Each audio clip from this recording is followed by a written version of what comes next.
Welcome sa ating munting YouTube channel. Please support my videos. Comment, like and subscribe po mga idolo. Maraming salamat po. Story present. Super Devo Uling System. Kabanata 2171 gumawa ng hakbang si Yezuan. Boses na naman ng Nine Princess itong lalaking ito na parabang hindi siya papayag na lumikas ang lahat. Hindi ko alam kung anong kabutihan ang magagawa niya sa pagpapa-address ng lahat. Biglang natigilan ang puso ni Yezuan. Advantage. Para kanino mo gustong makita ang kaguluhan sa mundo? Natatakot ako, ito ay ang pagkasira ng organisasyon. Hindi kaya sa pagkakataong ito ang bagay ay ginawa rin ng organisasyon ng pagpuksa. Alam mo, kung talagang sirain ang organisasyon, ang pagbili ng isang maliit na Night Empire ay hindi magsasayang ng anumang pagsisikap. Sa sandaling naisip niya ito, si Yezuan ay humakbang patungo sa harapan, at malakas na sinabi. Hindi ka maaaring umatras, hindi mo maaaring hayaan ang mga demonyong mangingisdang ito na umalis sa islang ito, kung hindi, ito ay isang sakuna. Yezuan, siya yun. Hindi ba't mahigit isang taon na itong nawala, bakit bigla na lang sumulpot? Ano ang gusto niyang gawin? Nagkaroon ng maraming usapan. Hindi, nag-upgrade muli ang taong ito.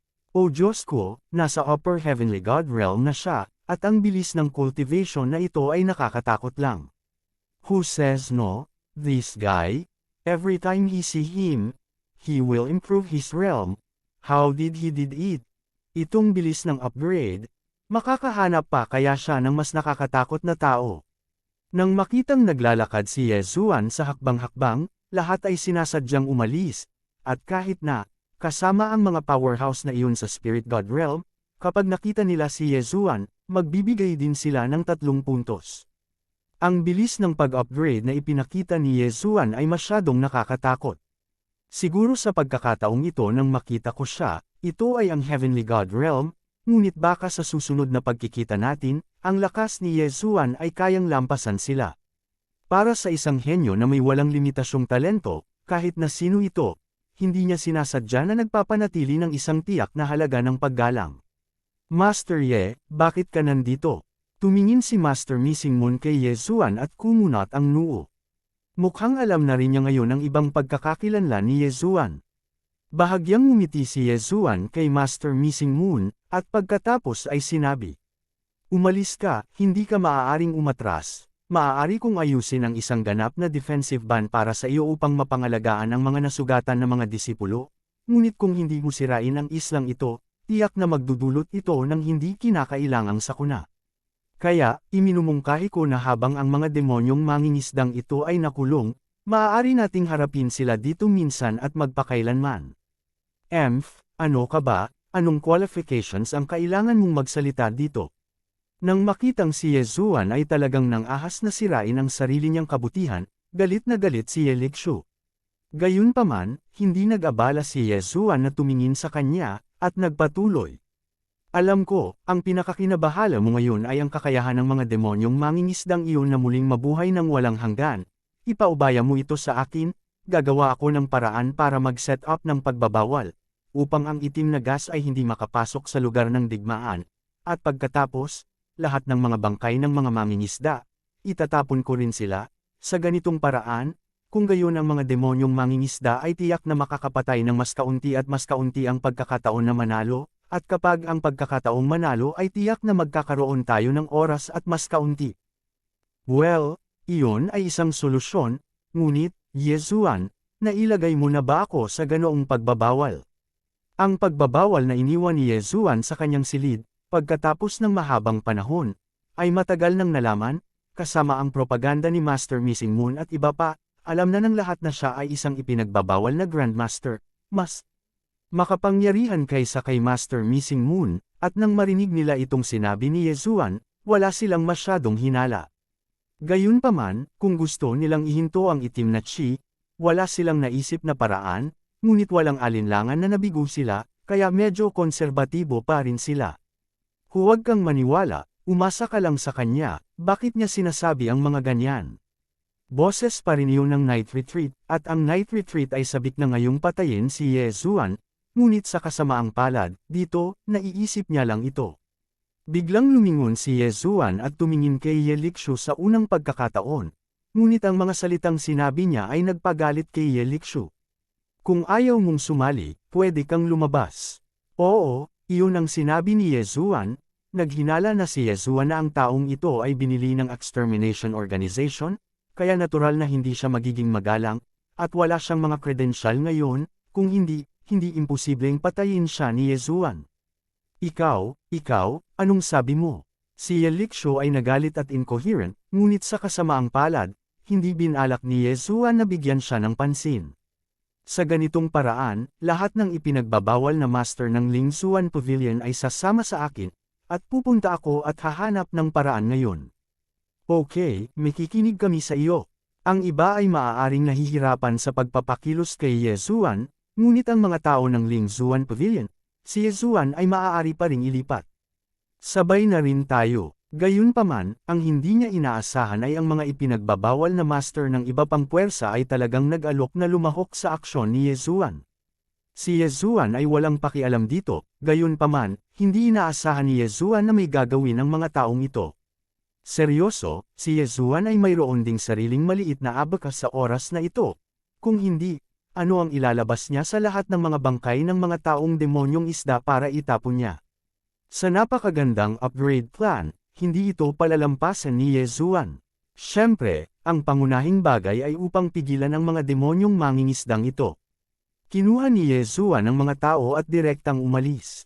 Para kay Yezuan, lahat ay may iba't ibang damdamin sa kanilang mga puso, tulad ng mga taong pumunta sa training camp, dahil sa relasyon ni Liu Luo, lahat sila ay humingi ng tawad kay Yezuan. Ay humihingi din ng tawad, kasama na si Bai Lu at iba pang puwersa na nagkasala kay Yezuan sa simula. Sa kanilang mga puso, tiyak na dahil sa kanilang mga pagkakamali kaya umalis si Yezuan sa kampo ng pagsasanay sa Moshang. At ngayon ay bumalik na muli si Yezuan, at nilayon niyang gumawa ng hakbang, na ginagawang medyo emosyonal ang mga taong ito sa kanilang mga puso. Pinangunahan ni Yezuan ang mga tao at mabilis na pumunta sa bridgehead. Sa oras na ito, ang posisyon ng bridgehead ay inookupahan ng daan-daang mga demonyong mangingisda, na humaharang sa tanging paraan para sa pag-atake ng mga puwersa ng koalisyon. Mukhang ang tulay na ito lang din ang junction papunta sa isla. Ang ilang mga tao ay maaaring sabihin na ito ay mas mahusay na gamitin ito. Gayunpaman, mayroong pagbabawal sa isla, at imposibleng lumipad. At ang paglipad palabas, natural, ay imposible. Maingat na pinagmasdan ni Yezuan ang direksyon ng mga mangingisdang iyon. Ngunit sa aking puso, tinanong ko ang sistema. System, may solusyon ka ba? Ding, ang sistema ay nagudyok na sa view ng kasalukuyang sitwasyon ng host, ang sistema ay nagbibigay ng dalawang solusyon. Ang unang plano, ang host ay patuloy na nililinang ang ipinagbabawal na kakayahan, at kapag ang ipinagbabawal na lakas ay sapat na, maaari itong makapagsaliksik ng isang paraan upang harangan ang itim na chi. Ding, ang pangalawang plano, ang host ay maaaring makipagpalitan ng kaukulang espesyal na pagbabawal dito sa sistema. Ate, nanlungo si Yezuan, ang sistemang ito, mas mabuting hayaan mo na lang na ipagpalit mo ito, kung ano ang iyong pag-aaralan ng mag-isa, kailan mo ito pag-aaralan. Sa huling pagkakataon na binuksan ng system ang exchange function, gayunpaman, hindi pa ito ginamit ni Yezuan, pagkatapos ng lahat, ang palitan ng system ay napakamahal. Sige, sistema, tulungan mo akong pumili ng pagbabawal na nababagay sa kasalukuyang sitwasyon, gusto ko ang pinakamakatwiran, kung hindi ko kayang ipagpalit. Ding, sinenyasan ng system na ang host ay kasalukuyang makakapili ng pinakamahusay na espesyal na pagbabawal bilang ang Demon Ban. Kapag nabuksan ang pagbabawal na ito, magagawa nitong epektibong sirain ang Demon Chi. Tumango si Yezuan, ang bagay ay naruroon, ang susi ay kung paano ang presyo. Sa mga kamay ni Yezuan, tila wala na talagang mapagpalit. Ding, ang sistema ay nag-uudyok, ang mga mapagkukunan ng host ay hindi sapat upang makipagpalitan. Ang sistema ay nagbubukas ng sapilitang kakayahan sa pagpapalitan. Kung ang host ay pinilit na makipagpalitan, maaari mong gamitin ito sa halaga ng isang antas, kapalit ng isang beses na mga karapatan sa paggamit. Isang antas. Kabanata 2172 Paghawak sa lahat. Sumimangot si Yezuan, ito ay para i-abolish ang sarili niyang level. Ngunit mayroon pa bang mas mabuting paraan ngayon, hindi banggitin, kahit na ito ay ginamit ng isang beses sa halaga ng isang antas. Ngunit, pagkatapos ng lahat, makukuha ni Yezuan ang bangkay ng lalaking may demonyong isda, at hindi siya mawawala ng pera kung kalkulahin niya ito. Okay, ang deal na ito ay nagawa na ni Yezuan. Okay, system, gamitin lang ang level para ipagpalit ang karapatang gamitin. Kinagat ni Yezuan ang kanyang mga ngipin at tinapakan ang kanyang mga paa, at direktang gumawa ng desisyon, at pagkatapos, nakita kong gumalaw ang kanyang figura, at nagsimula na siyang ayusin ang pagbabawal. Bilis, protektahan mo si Master Ye. Nang makitang direktang nagsimula si Yezuan, agad na sumigaw si Keiyu ng malakas. At nakita rin ng iba ang mga galaw ni Yezuan, kaya natural na hindi sila magdadalawang isip, at hindi nagtagal, sumiklab ang labanan ng sabay-sabay, at sa panig ni Yezuan, dalawang superior spirit realm powerhouses ang direktang nagbabantay sa kanyang tagiliran. Poof! Si Yezuan ay bumulwak ng isang subaw na dugo, syempre, hindi dahil sa siya ay nasugatan, ngunit ang mga sumunod na pangyayari ng antas ng pagsira sa sarili. Sa tingin mo ba ay ganoon lang kadali ang pagpapalitan ng mga antas para sa mga ipinagbabawal na karapatan sa pag-access? Kailan ba ito nakita ng sinuman, at sino ang aalis sa kanilang martial arts? Si Yezuan ay matatawag lang na una. Naramdaman na ngayon ni Yezuan na malapit nang mabulok ang kanyang mga laman loob, at ang kanyang buong katawan ay nasa matinding sakit. Yung tito niya, in the future, hindi ko na kailangan magpalit ng level kung mapatay ako, masakit sa akin. Umiyak si Yezuan sa kanyang puso, ngunit hindi huminto ang paggalaw sa kanyang mga kamay. Sa oras na ito, halos lahat ay nanunood sa mga galaw ni Yezuan. Hindi nila alam kung anong uri ng pagbabawal ang inaayos ni Yezuan, ngunit nakita nilang lahat ang kahabag-habag na anyo ni Yezuan, patuloy na umaagos ang dugo mula sa mga sulok ng kanyang bibig, at ang paggalaw sa kanyang mga kamay ay hindi ibig sabihin na huminto kahit kaunti. Patuloy na nag-aayos ng mga pagbabawal, ngunit patuloy na dumudura ng dugo, at maging sa likod, umaagos ang dugo mula sa ilong, tainga, at maging sa sulok ng kanyang mga mata ni Yezuan. Master Ye, kung hindi mo kaya, huwag mong pilitin, ikaw, kailangan mong magpahinga ngayon. May pag-aalalang sabi ng isang high-grade spirit god na nagbabantay sa kanya sa likod ni Yezuan. Sa sandaling ito, sino ang hindi pa rin kumbinsido? Smack! Sinampal ng may-ari ng daang palapag ang sarili sa mukha, at diretsyong lumuhad sa lupa. Yung baylo ko na walang mahabang mata, ang baylo ko ay sumusumpa sa Godhead ngayon, kung may hinala sa ugali ni Master Ye in the future, naway masira ang Godhead. Ito ay isang makamandag na panunumpa, ngunit ito rin ay nagpapakita ng pagsisisi ni Baylo. Sa wakas ay humingi ng paumanhin si Baylo tulad ni Yezuan, at humingi ng tawad sa ganoong matinding paraan. Hindi lang si Baylo, sa panahong ito, maraming tao ang hindi na makapaghintay na isampal ang kanilang mga sarili sa kanilang mga puso, ngunit hindi sila kasing tapang ni Baylo, kaya nagpipigil sila.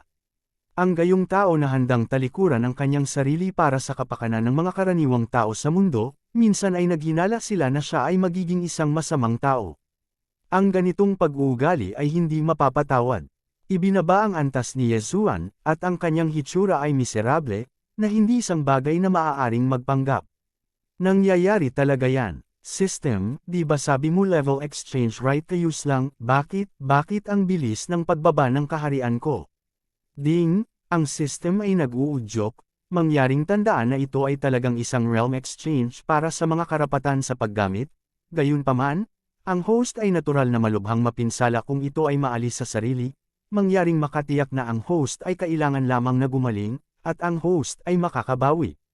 Bago gumawa ng hakbang, si Yezuan ay ang paglilinang ng mga Diyos na may mataas na grado sa ikalimang baitang, ngunit nang ang pagbabawal ng parusa ng demonyo ay nasa kalagitnaan na, si Yezuan ay nahulog na sa paglilinang ng mga nasa gitnang Diyos sa ikalimang baitang, isang buong malaking kaharian. At patuloy ang pagbaba, naglakad si Yezuan, nag-iwan ng mga patak ng dugo sa likod niya. Ang mga bahid ng dugong iyon, na parang matalas na espada, ay tumusok sa puso ng lahat. Sa oras na sa wakas ay natapos na ni Yezuan ang pag-aayos ng demon ban na ito, naiwan na lamang siya sa pagtatanim ng isang third-grade inferior god?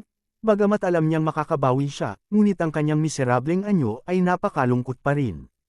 Master Ye, kumusta ka? Okay ka lang ba? Sa sandaling lumapag si Yezuan, hindi mabilang na mga tao ang sumugod at nagtanong ng may pag-aalala. I'm fine, you guys do it now, that demonic energy, I can't help it. Medyo mahinang sabi ni Yezuan, na inalalayan ni Feiyan, hindi ba niya ginawang miserable ang sarili niya? Hindi ba para sa kasalukuyang ani? Siyempre hindi palalampasan ni Yezuan. Mabuti, lahat patayin ang mga halimaw na iyon. Nagsimula muli ang labanan, ngunit, tulad ng sinabi ni Yezuan, sa pagkakataong ito, bagamat mayroon ding demonyong enerhiya na patuloy na umaalingaw-ngaw, kapag narating na nito ang ipinagbabawal na lugar na inayos ni Yezuan, ito ay direktang mapapawi. Kahit na ang lakas ng mga demonyong mangingisda ay maganda rin, ngunit sa oras na ito, dahil si Yezuan ay determinadong pumatay sa kalaban, kaya, nasaan na ang mga demonyong mangingisda na kalaban? Sa loob lamang ng kalahating araw, daan-daan sa kanila ang napatay, gayunpaman, mula sa maliit na isla na iyon, patuloy na may mga demonyong mangingisda na sumusugod upang sumali sa labanan, kaya pansamantala, ang labanan ay deadlock pa rin. Sinabi ni Yezuan na aayusin din niya ang isang hindi magagapi na pagbabawal upang maiwasan ang epekto ng mga mangingisdang iyon.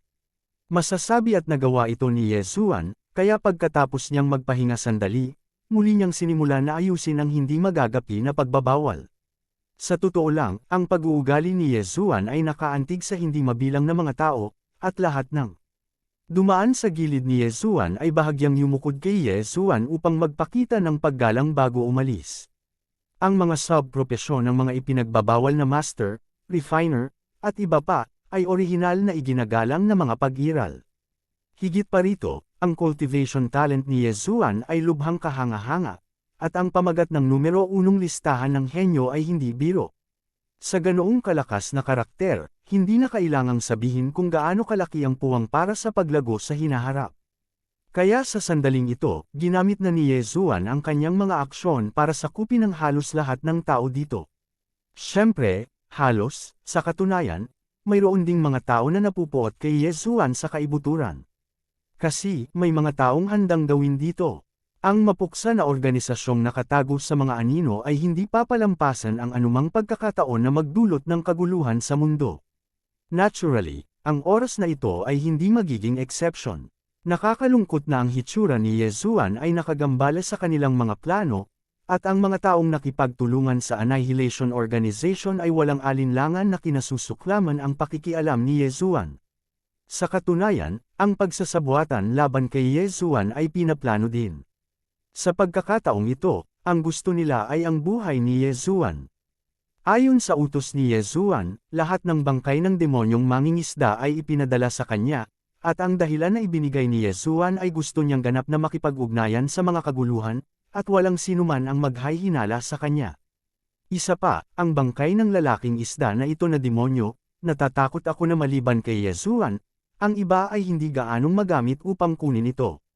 Si Yezuan ay natural na nag-e-enjoy, ngayon, kailangan lang niyang maupo dito, lumabas at tumingin paminsan-minsan, at ang bangkay ng lalaking may demonyong isda ay ipapadala sa kanya, kung saan makakahanap ng ganoong magandang bagay.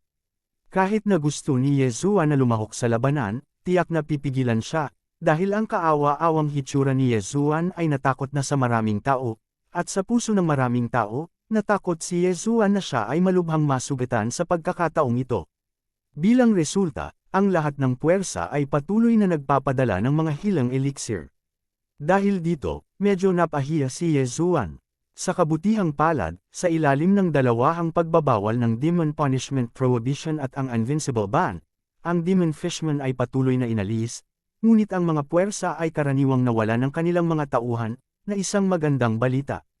Kabanata 2173, Ambush. Ding, congratulations sa paggaling ng host. Ding, nakalusot na ang host, ang kasalukuyang 5-grade high-grade Heavenly God Realm. Nabawi mo na ba sa wakas ang iyong lakas? Ang mga bangkay ng mga demonyong mangingisda ay patuloy na dinadala kay Yezuan, at si Yezuan ay nasa kanyang pagtatapon, gayunpaman, pagkatapos ng napakatagal na paghihintay ay nabawi ni Yezuan ang kanyang orihinal na lakas. Masasabing sa pagkakataong ito ang paggamit ng antas upang ipagpalit ang mga karapatan sa ipinagbabawal na paggamit ay talagang nakadama ng malaking kawalan si Yezuan. Sa kabutihang palad, sa wakas ay nakabawi na ang lakas. Ang batang iyon ay tinamaan ng husto ngayon, at ang atensyon ng lahat ay nasa panig ng Demon Fishman. Isang katulong lang ang nasa tabi niya, bakit hindi natin gawin ngayong gabi? Oo, hindi na tayo makapaghintay. Ang batang iyon ay nangangahas na sirain ang ating malalaking bagay, kahit na ano, hindi natin siya hahayaang magpatuloy sa paglaya. Okay, then, it's settled. His Royal Highness the Seventh Prince, this time, I'll give you a chance to perform. How to do it, I believe you should understand it very well. Huwag kang mag-alala, ako na ang bahala dito. Sa isang tolda, isang grupo ng mga tao ang palihim na nag-uusap. Sila pala, ang gustong puntiryahin si Yezuan. Lumalabas na hindi lamang ang 7 prinsipe ang gustong linisin si Yezuan, ibig sabihin, ang pagsasabwatan na ito ay hindi kasing simple ng inaakala. Nang maghiwa-hiwalay ang mga lalaki, tinawag ni Yeli ang kanyang 4 na tagapag-alaga. Pagkatapos ng ilang lihim na salita, naghiwalay sila ng landas. Siyempre, hindi malalaman ni Yezuan ang mga bagay na ito, ang kanyang kasalukuyang gawain ay napakasimple, paminsan-minsan ay pinupuntahan niya kung buo ang 2 pagbabawal, at sa ibang pagkakataon, nakaupo lang siya at naghihintay na may padala sa pintuan ang bangkay ng demonyong mangingisda. Sa banal na kaharian, ang 10 araw ay nagpapalit-palit sa mga pag-ikot, at ang gabi ay hindi mahigpit na umiiral, ngunit hinahati pa rin ito ang puting gabi. Ding, nag-uudyok ang system, nakita ang puot, mangyaring bigyang pansin. Puot, bahagyang sumimangot si Yezuan, sa oras na ito, sinisiyasat niya kung ang hindi magagapi na pagbabawal ay buo kay Feiyan. Hindi pa nagsisimula ang bagong round ng bakbakan kaya parang napakapayapa. Sa pagbawi ng lakas ni Yezuan, at pagkatapos ng lahat, ito ay nasa loob ng hukbo ng koalisyon, kaya ang lahat ay hindi nag-aalala tungkol sa kaligtasan ni Yezuan, hindi ito ang unang pagkakataon na si Yezuan ay dumating kasama si Feiyan. Sa katunayan, ayon sa kahulugan ni Yezuan, hindi na kailangang sumama sa kanya si Feiyan. Gayunpaman, dahil sa pinsala ni Yezuan noong nakaraan, sinabi ng babaeng ito na hindi niya iiwan si Yezuan, at hinding-hindi siya maitaboy ni Yezuan, kaya nag-aatubili lang siyang sumang-ayon. Nang marinig ang prompt ng system, huminto si Yezuan, at agad na inilabas ang kanyang isip at tumingin sa paligid. Walang laman, at parang walang kaina-hinalang tao. Gayunpaman, si Yezuan ay may 100% na tiwala sa sistema, dahil ang sistema ay sinasabing pag-alit, kung gayon dapat mayroong mga tao sa paligid, at sila ay mga kaaway. Mukhang nakita tayo ng batang iyon. Well, malamang na nakikita mo sa pamamagitan ng aming mga disguises, na hindi masama, ngunit mayroon pa ring isang patay na dulo. Gawin mo ito, brush brush brush. Sa isang iglap, 4 na figure ang lumitaw sa paligid ni Yezuan at Feiyan. Gayunpaman, kahit na tumalon ang 4 na tao na ito, makikita lang ito ni Yezuan, ngunit hindi niya ito nararamdaman. Mga espesyal na supernatural na kapangyarihan. Isang espesyal na supernatural na kapangyarihan na maaaring hadlangan ang pagtuklas ng mga banal na kaisipan. Bahagyang nagulat si Yezuan. System, suriin ang antas ng mga taong ito. Ding, nagudyok ang system, magtalaga ng 4 na tao, ang lakas ay ang ika-6 na baitang Inferior Spirit God Realm, ang 3rd grade Inferior Spirit God Realm, ang 4th grade Inferior Spirit God Realm, at ang 9th grade Superior Heavenly God Realm. Ito, si Yezuan ay bahagyang natigilan, 3 Spirit God Realm powerhouses, 1 Peak God. Papatayin ba nito ang sarili mong ritmo? Sino ka at ano ang gusto mong gawin? Tumingin si Yezuan sa 4 na tao at nagtanong, at sa kanyang kamay, nabunot na niya ang Divine Sword.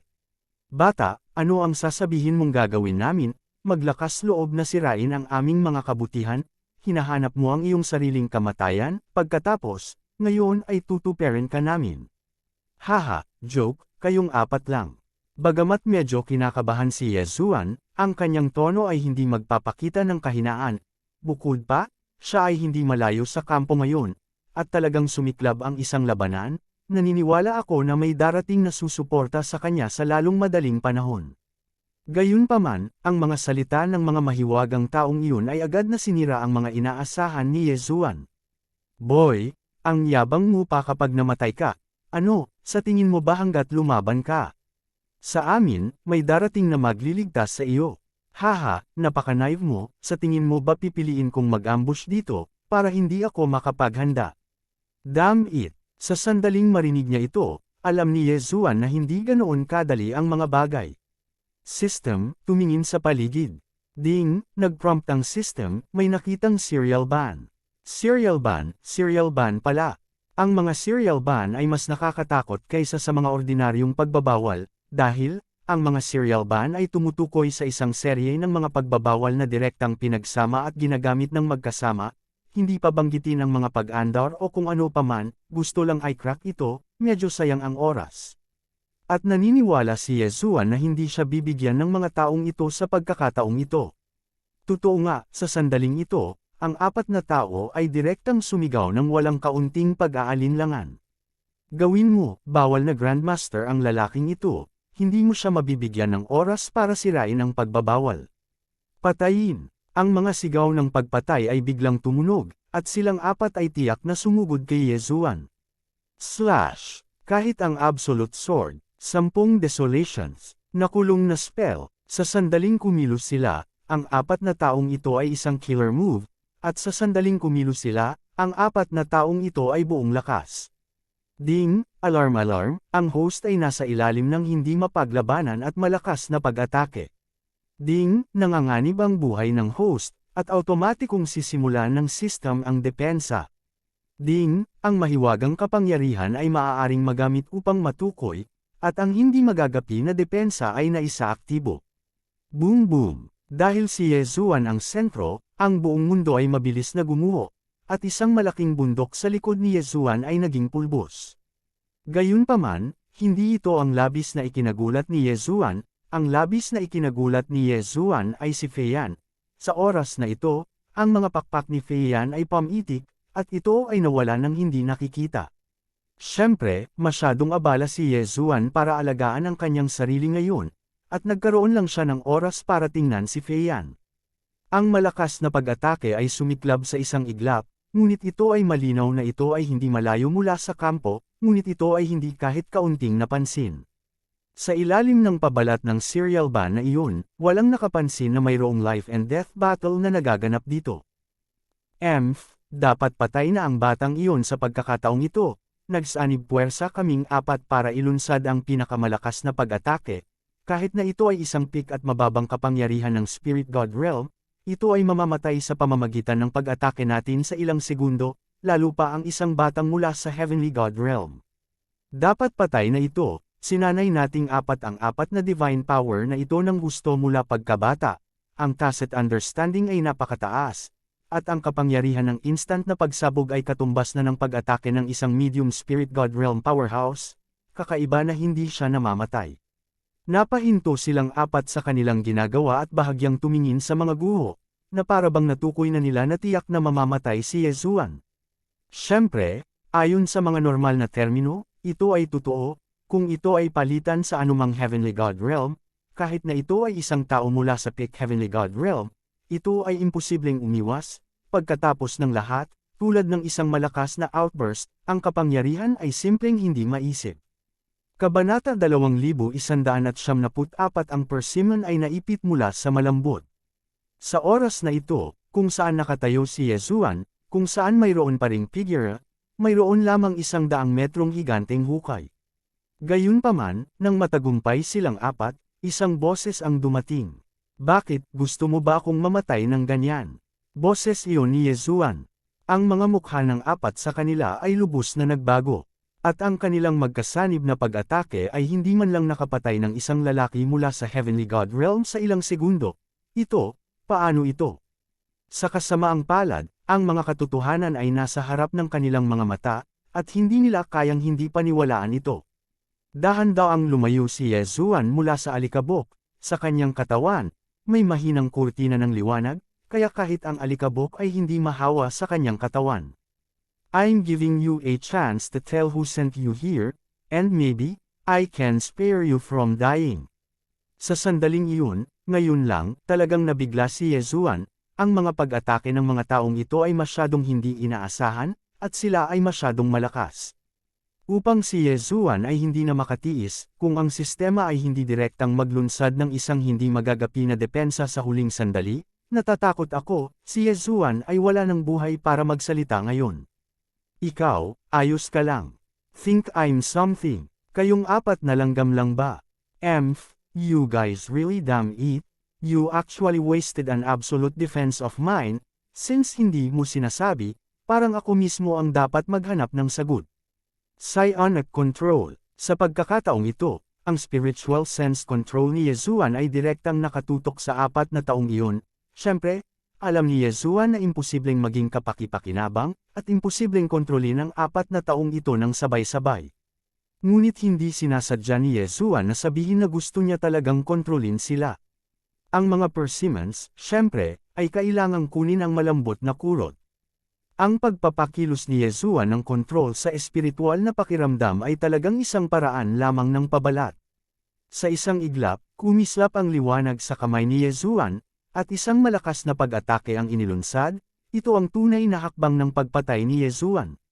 Diyos Destroyer. At ang target na pinili ni Yezuan ay ang taong nasa tuktok ng Heavenly God Realm, na tinawag siyang pinakamahina. Boom! Ang isang espada ay nilaslas, at ang lalaki ay hindi direktang lumipad. Hindi ka ba natama ng critical hit? Kung gayon, kainin mo ako ng isa pang espada, at patayin ang mga Diyos.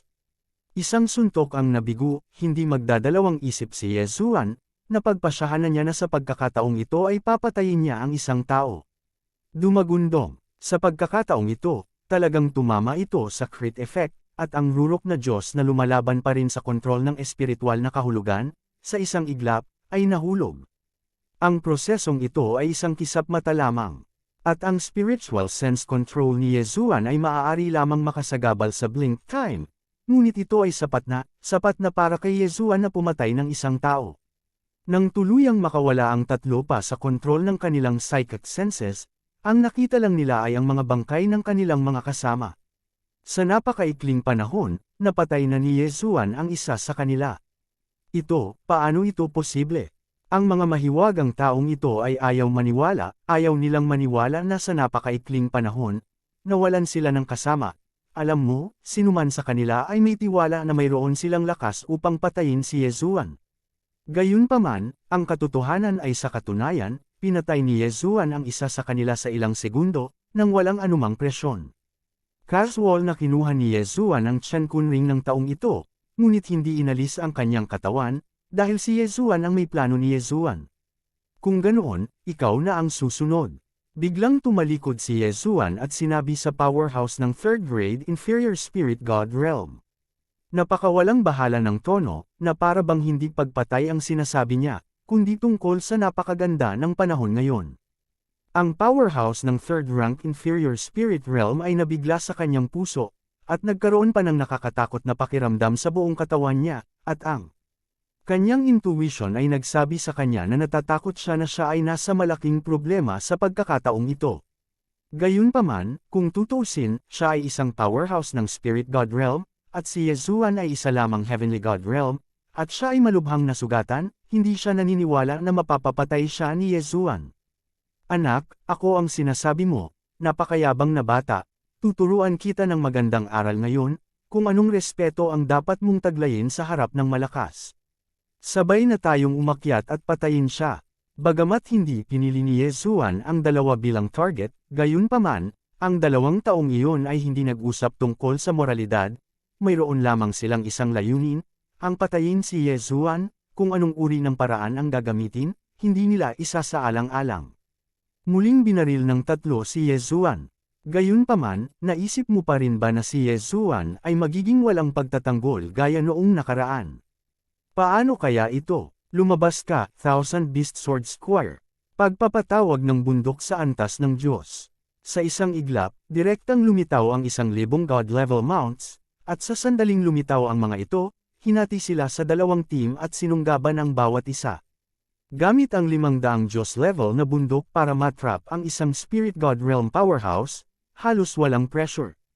Sa sandaling ihagis ito ni Yezuan sa kanyang kamay, kinuha ni Megatron ang Divine Sword at sumugod patungo sa target na pinili na ni Yezuan kasama si Yezuan.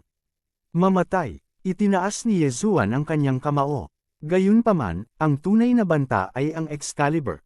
Ang Divine Slayer Sword na kinokontrol ni Megatron ay medyo mas malakas kaysa sa personal na kinokontrol ni Yezuan. Ang taong iyon ay halatang medyo naguguluhan, malinaw na mayroon silang ganap na kalamangan, at halatang may lakas silang durugan si Yezuan, ngunit sa sandaling lumipat sila, alam nila kung gaano katikot si Yezuan nang siya ay nagngangalit. Boom! Ang Divine Sword na kinokontrol ni Megatron ay umabot sa gilid ng lalaki isang hakbang bago ang pag-atake ni Yezuan. Isang espada ang direktang tumusok sa katawan ng lalaki, at kasabay nito, nabasag nito ang pagkadyos ng lalaki. Blanko ang mga mata ng misteryosong lalaki na hindi niya maintindihan kung paano siya namatay. Gayunpaman, hindi niya kailangang maunawaan. Sa isang putok, direktang pinaalis ni Yezuan ang taong ito. Siyempre, ang taong ito ay matagal nang nawala ng posibilidad na mabuhay. Mabilis na lumipad ang Divine Sword, direktang inalis ang Chen-kun ring ng tao. Sa sandaling ito, ibinaling ni Yezuan ang kanyang atensyon sa dalawa pang na-trap ng bundok na antas ng Diyos. Hindi ka maliit, ang lakas ng loob mong salakayin ako, bago mo pa ginawa, naisip mo na ba ang ganyang resulta? Mapaglarong tumingin sa kanilang dalawa si Yezuan. Ito ay isang serye ng mga pagbabawal na inayos ng mga taong ito. Ang bagay na ito ay hindi isang bagay na kayang ayusin ng kanilang lakas. Sa katunayan, pagkatapos nilang buksan ang serye ng mga pagbabawal na ito, hindi na nila mabuksan ang kanilang mga sarili. 1,000 God-level mounts, na nahahati sa dalawang grupo, ang patuloy na nakakaapekto, kaya't ang dalawa ay makapaglalaban lamang sa gulat, at saan nila iiwas ang kanilang mga kamay upang salakayin si Yezuan. Kung gayon, kayong dalawa, kung sino ang gustong mabuhay, sabihin sa akin kung sino ang nagpadala sa iyo, at kung sino ang unang magsabi sa akin, at kukunin ko ang kanyang buhay. Sabihin, huwag mong subukan ang aking pasensya. Kinokontrol ni Megatron ang Divine Sword at pinalibutan si Yezuan, na parang makakapatay siya ng tao anumang oras. Boy, hindi kita kayang patayin, totoo naman na minaliit namin ang lakas mo, pero gusto mong makuha ang gusto mo sa amin, panaginip. Malakas, nasigaw ng isa, bahagyang ngumiti si Yezuan, hindi siya pinansin, at tumingin sa ibang tao. Sabi ko ba pwede mo akong bitawan? Oo, ako, si Yezuan, noon pa man ay magaling magsalita, sabi ko, kung sino man ang nagsabi sa akin tungkol sa mga tagubilin mo sa likod ng mga eksena, pagkatapos, hahayaan ko siya. Sa harap ng kamatayan, hindi naniniwala si Yezuan na walang sinuman ang hindi natatakot, at tama ang hula niya, sigurado, mayroon pa ring mga tao na natatakot. Kabanata 2195, sinong nagsabing hindi kita pinatay? Pagkatapos ng lahat, ang lakas na ipinapakita ni Yezuan ngayon ay masyadong nakakatakot. Sa sandaling gumawa sila ng isang hakbang, papatayin nila ang dalawa sa kanilang mga kasama na magkasunod, kaya sila ang susunod. It's His Royal Highness the 7th Prince, at kami ang mga bantay sa paligid ng His Royal Highness the 7th Prince. Isang boses ang tumunog, ngunit hindi ang taong gustong sumagot kay Yezuan sa simula. Ang lalaki ang nagpumilit na hindi siya maaaring maglabas ng mga sekreto. Bahagyang kumulat ang mga sulok ng bibig ni Yezuan, ngunit tumingin siya sa lalaki at sinabing, "Tinanong ba kita?" Dumagundong. Ang Divine Sword ay sumugod, at sunod-sunod na liwanag ng espada ang sumugod patungo dito. Ang isang espada ay hindi nakakagawa ng kritikal na tama, kaya paano ang 10 espada? Paano naisip ng taong iyon na kahit siya ang nagkusa na sumagot, hindi siya pababayaan ni Yezuan, at hindi niya inaasahan na magiging kakaiba at malakas ang pag-atake ni Yezuan. Poof! Sa wakas, isang espada ang tumama sa crit effect, direktang tumama sa taong iyon, at kung saan ang antas ng Diyos na nakapaligid sa kanya ay pakakawala ng magandang pagkakataon, kaya lahat sila ay sumugod. Walang suspense, ang taong ito ay walang paraan upang mabuhay. Master Ye, sabi ko, sasabihin ko na, sasabihin ko sa iyo kung ano ang gusto mong malaman, mangyaring huwag mo akong patayin.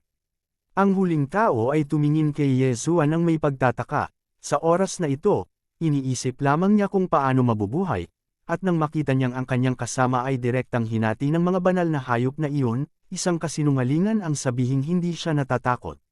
Sila ang mga bantay na umaalis sa kultibasyon sa gabi, at kadalasan ay magaling sila sa pambubuli at pang-aapi sa mahihina, ngunit kapag nakasalubong nila ang malalakas, wala silang kahit katiting na lakas ng loob. Want to say it now? Gabi na, sabi ko, kung sino man ang magsabi sa akin ng gusto ko, mabubuhay, sayang, ngayon, alam ko na ang sagot na gusto kong malaman. Kaya, maaari kang pumunta at mamatay. Ang Excalibur at lahat ng mount na antas ng Diyos ay sumugod lahat patungo sa lalaking iyon. Kaya, paano siya nakaligtas? Ulit, gaano katagal na ang nakalipas mula noong ang 4 na taong ito ay tumalon upang patayin ni Yesuan? Sabi mo hindi mo ako papatayin. Sa huli, sa sandali ng kamatayan, mayroon pa ring nostalgia para sa buhay sa kanyang mga mata. Nakakalungkot, dahil ang buhay ay labis na pinahahalagahan, kung gayon bakit ka napunta sa problema ni Yesuan? Itapon ang Tiancun rings ng mga taong ito, ngunit hindi sila kinain ni Yesuan, at ang mga mapagkukunan ay lubhang kapaki-pakinabang para kay Yesuan.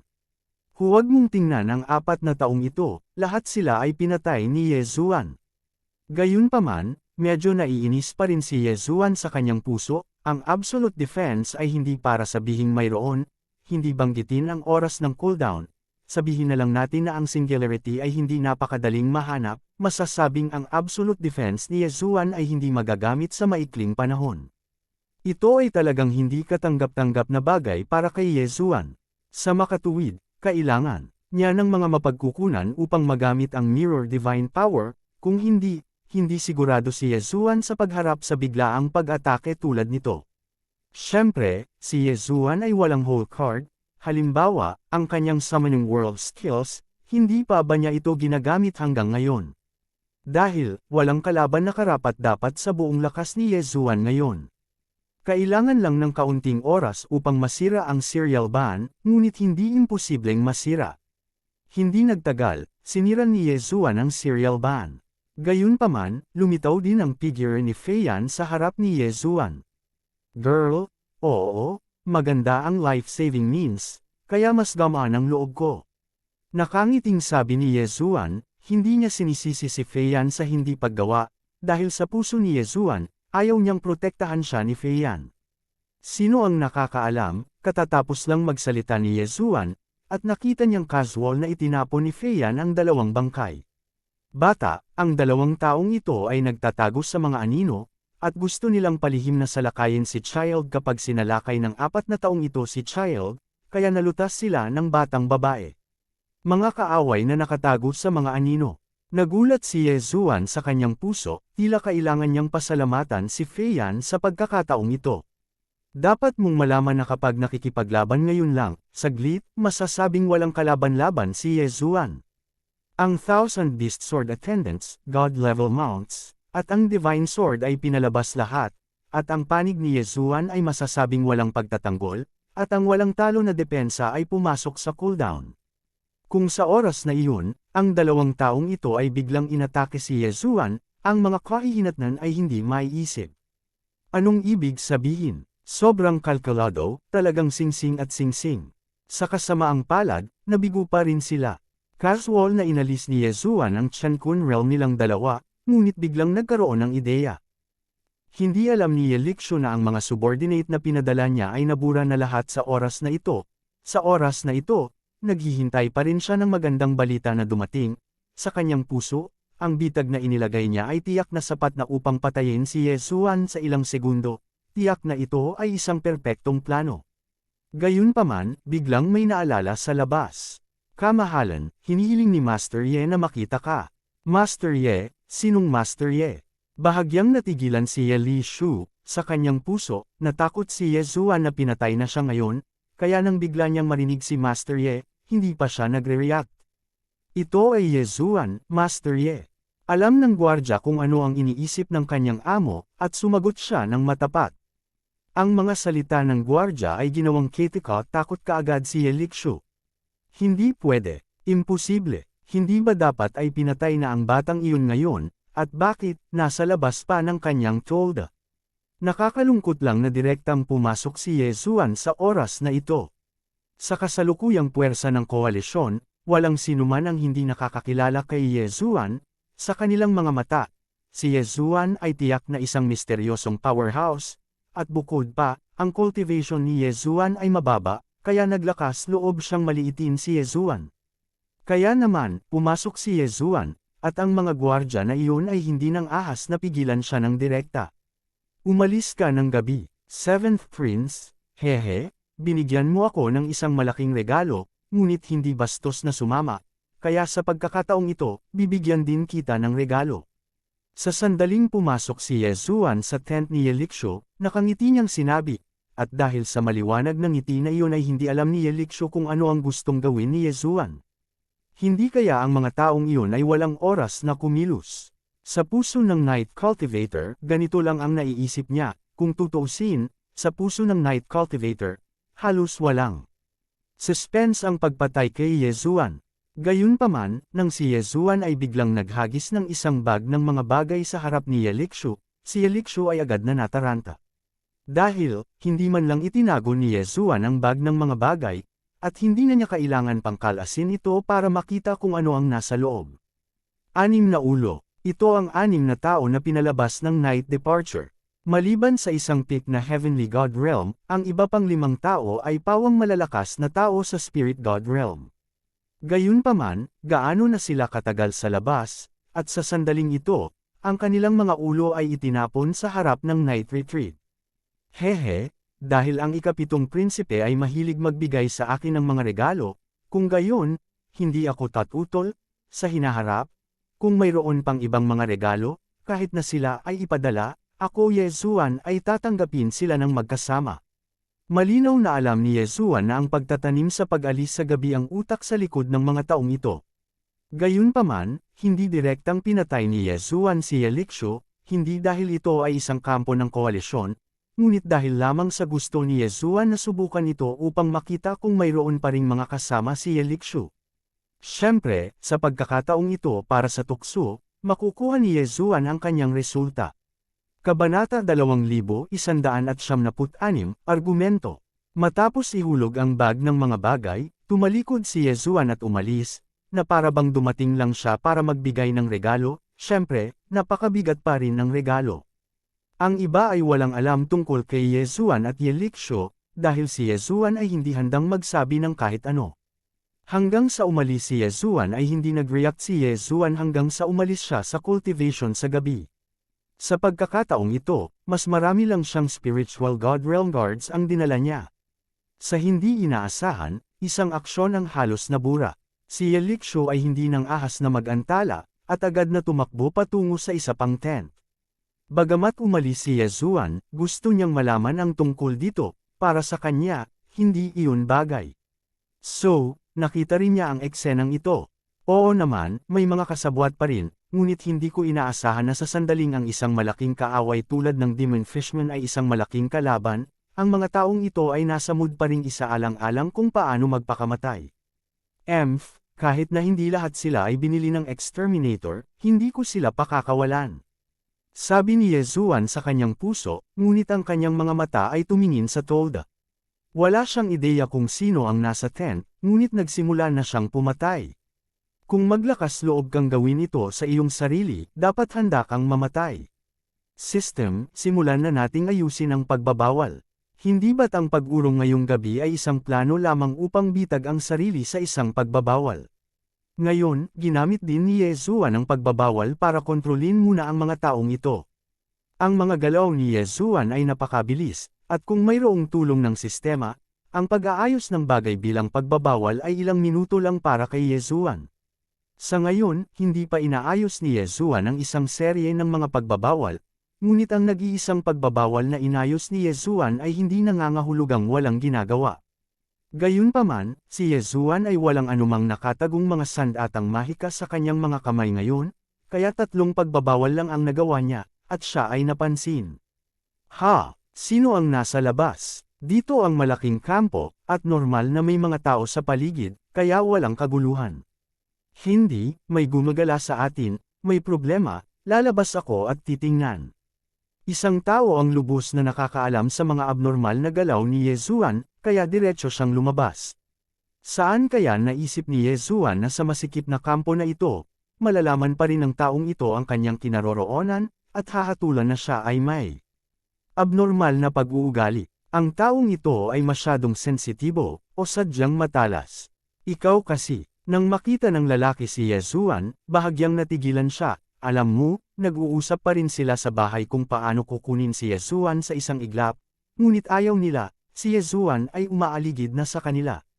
Hindi mo kailangang isipin ito para malaman kung ano ang natuklasan ni Yesuan. Ang iba ay lumabas din mamaya, at nang makita nila si Yesuan, lahat sila ay bahagyang nagulat.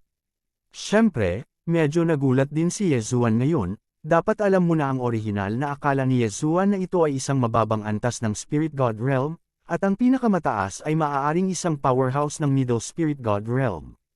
Gayunpaman, nang tumunog ang prompt ng system, napagtanto niya kung gaano kalakas ang kalaban na kinakaharap niya sa pagkakataong ito. Ding, nag-uudyok ang system, ang mga itinalagang target ay mayroong 2nd grade Superior Spirit Realm, 7th grade Medium Spirit God Realm, 9th grade Inferior Spirit God Realm, at 6th grade Inferior Spirit God Realm. Ang 4 na taong ito lamang ang pinakamalakas sa kanila, at mayroong 7 o 8 tao sa Heavenly God Realm. Sa isang iglap lang, alam ni Yesuan na hindi niya talaga siya matatalo. Sa kabutihang palad, ito ay nasa kampo, at si Yesuan ay naglagay din ng pagbabawal. Sa makatuwid, sigurado pa rin si Yesuan na pabagsakin ang mga taong ito. Ako naman, paano? Tumingin si Yesuan sa mga taong iyon, at biglang umatras ang kanyang anyo, hindi sa takot siya, ngunit gusto ni Yesuan na umatras mula sa hanay ng pag-atake ng unang pagbabawal. Haha, boy, you dare to send it to the door? Pinatay mo ang ikapitong prinsipe ng walang dahilan at inutusan mo ang 6 na gwardya, kakausapin sana kita tungkol dito, ngunit hindi ko inaasahan na ikaw ang magkusa na ipadala ito sa pinto, kaya, dapat ka bang pumasok at ipaliwanag kung bakit mo pinatay? Bakit ako pumatay ng tao? I'm afraid you know it.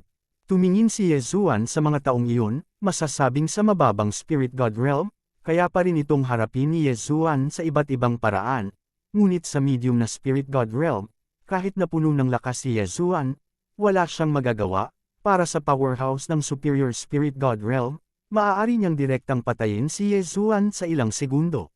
Sa pagkakataong ito, napakalakas ng kalaban, napakalakas kaya kinailangan ni Yesuan na mag-isip ng mabilis tungkol sa mga hakbang sa kanyang isipan, at kailangan din niyang isipin kung ano ang gagawin kung hindi siya makalaban.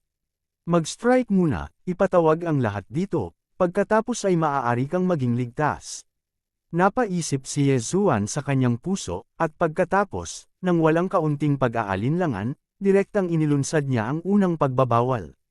Boom! Nakita ko ang isang kulog na biglang damapo, at pagkatapos, kung saan naruroon ang grupo ng mga tao, ang langit ay kumulog at binomba ng tuloy-tuloy. Gayunpaman, ang ganitong uri ng lakas ay maaaring magdulot ng pinsala sa Heavenly God Realm, ngunit ang powerhouses ng Spirit God Realm ay walang magagawa tungkol dito.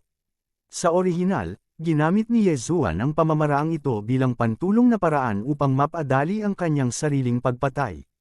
Ngunit hindi inaasahang malakas ang kalaban, kaya kinailangan ni Yesuan na gamitin itong Thunderband bilang senyales. Tiyak na, sa dumadagandong na kulog, ang mga tao sa buong kampo ay naalarma, at hindi mabilang na mga powerhouse ang direktang lumipad palayo. Tapos nakakita sila ng kakaibang eksena. Si Yesuan ay nag-iisa, humaharap sa maraming malalakas na tao ng mag-isa, at siya ay nagkukusa pa rin sa pag-atake. Master Ye, anong ginagawa mo dito? Ang unang sumugod sa harap ni Yesuan ay ang Missing Moon Master. Sa oras na ito, hindi maintindihan ng Missing Moon Master si Yesuan, kung bakit sasalakayin ni Yesuan ang mga powerhouse na ito na halatang mas malakas kaysa sa kanya ng mag-isa. Ang bagay na ito ay mukhang kakaiba. Dumating ka sa tamang oras, nakulong sa kanila, ang mga taong ito ang may pekana sa likod ng insidente ng demonyong isda man, at, hindi pa nagtagal, nagpadala sila ng mga tao para patayin ako. Ano, may ganyan? Nang marinig ang mga salita ni Yesuan, iba ang naging reaksyon ng lahat, at ang ilang mga tao na kinakatawan ng may-ari ng Bailu Building, Liuluo, at Lingsuan Pavilion Lord, nang walang sabi-sabi, direktang pinalibutan ang grupo ng mga tao. At may mga tao pa rin na may wait-and-see attitude at nag-iisip pa rin. Mayroon ding ilang tao, tulad ng Treasure Pavilion, na nagsalita na laban dito sa ngayon. Master Ye, alam ko na lagi kang may personal na sama ng loob sa 7th Prince of the Night Empire. Ngunit ngayong naroroon na ang kalaban, nakikita mo, maaari mo bang huwag pansinin ito pansamantala? Napaka-insidious ng mga salita ng lalaking ito. Sa madaling salita, sinasabi niya na si Yesuan ay isa na ngayong personal na paghihiganti at sinasabutahe ang malaking bagay tungkol sa lalaking isda na demonyo. Nakakalungkot na hindi man lang pinansin ni Yesuan ang taong ito, kung hindi dahil sa katotohanang hindi binili ng extermination organization ang taong ito. Natatakot ako na hindi siya pakakawalan ni Yesuan. Gayunpaman, dahil nagsalita na si Yesuan, hindi natatahimik ang mga taong iyon sa loob. Yesuan? Huwag mong isipin na ngayong binigyan ka ng 3 kulay ng lahat, maaari kang magbukas ng tindahan ng dye, sino ka sa tingin mo? Paano magiging kwalipikadong sumigaw ang langgam sa kaharian ng mga Diyos? Sinasabi mo na ang Diyos ay ang itim na kamay ng demonyong isla ng tao na ito, ngunit makakahanap ka ng katibayan, o sa halip, gagawin mo itong itim na kamay. Kabanata 2177, ang ikalimang templo ay dumating upang sumusuporta. Imposible para kay Yesuan na sabihin ang usapin ng pagsira sa organisasyon, at kahit nagawin niya ito, hindi alam ng mga ordinaryong tao ang tungkol dito, at ngayon kapag nalaman na niya ang tungkol sa pagkawasak ng organisasyon, natatakot ako na kahit na may kakayahan si Yesuan na maabot ang langit, tiyak na mamamatay siya. Sa makatuwid, kinailangan ni Yesuan na makaisip ng angkop na dahilan. Namilog ang mga mata ni Yesuan, at mabilis siyang sumagot. Hindi mo ba aminin, nagpadala si Yalishu ng mga gwardya para tambangan ako, at pinatay ko, pero bago sila namatay, sinabi na nila sa akin ang lahat ng iyong mga plano. Hindi ba't gusto mo lang isabutahe ang mga aksyon ng puwersa ng koalisyon at palayain ang demonyong mangingisda? Hindi mo ba nais na samantalahin ang kaguluhan sa mundo upang samantalahin ang pagkakataon? Hahaha, boy, sa tingin mo ba may maniniwala sa iyo kung magsasabi ka ng ganyan? Palayain mo ang demonized fishman. Ilabas mo ang sinaunang espadang iyon. Ano ang meron sa atin? Tawa ng tawa ang lalaki na para bang may narinig na malaking biro. Ngunit hindi ba, ang dahilan kung bakit sinasabi ito ni Yesuan ngayon ay isang biro lamang, ang pagpapakawala sa demonyong mangingisda at pagpapakawala ng sinaunang layunin ng espada, kahit paano mo ito tingnan, wala itong kaunting pakinabang sa kanila. Sumimangot si Yesuan, alam din niya na ang dahilan kung bakit sinabi niya ngayon ay hindi isang dahilan, ngunit ang mga taong ito ay kailangang mamatay. Gayunpaman, sa sandaling ito, isang boses ang umalangaw-ngaw. Naniniwala ako, boom boom. Sa isang iglap, ang bilang ng mga numero ay direktang dumating sa panig ni Yesuan. Guru, kapatid, bago lumabas si Yesuan, alam na niya na ang 5th Hall Lord at ang iba pa ay pupunta rito upang imbestigahan ang usapin ng demonyong mangingisda, ngunit hindi niya inaasahan na ang kanyang amo ay talagang darating sa kritikal na sandaling ito, at ang hindi niya inaasahan ay ang kanyang amo ay tatayo sa kanyang tabi ng walang pag-aalinlangan. Sige anak, bawal kang sumama, pero kailangan mong pumunta ng patago, teka, bumalik ka at linisin ka. Unang sinabi ng 5th Hall Lord kay Yesuan, at pagkatapos ay tumingin sa mga nakulong. Kilalanin ng Panginoon ng 5 hall.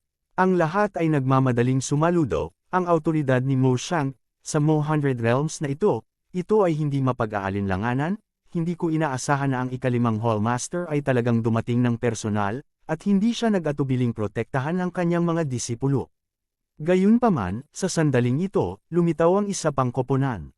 Hindi masyadong partial si Kuya Mo sa sarili niyang apprentice, bago imbestigahan ang bagay na ito, natatakot akong hindi ako makagawa ng conclusion ng ganoon kaga. May dumating din mula sa 3 bulwagan, bagamat hindi mismo ang master ng bulwagan, ngunit siya rin ay isang elder na may mataas na katayuan. Ngunit malinaw naman, hindi sila kakampi ni Yezuan. Aba, iba ang opinyon ni Junior Brother.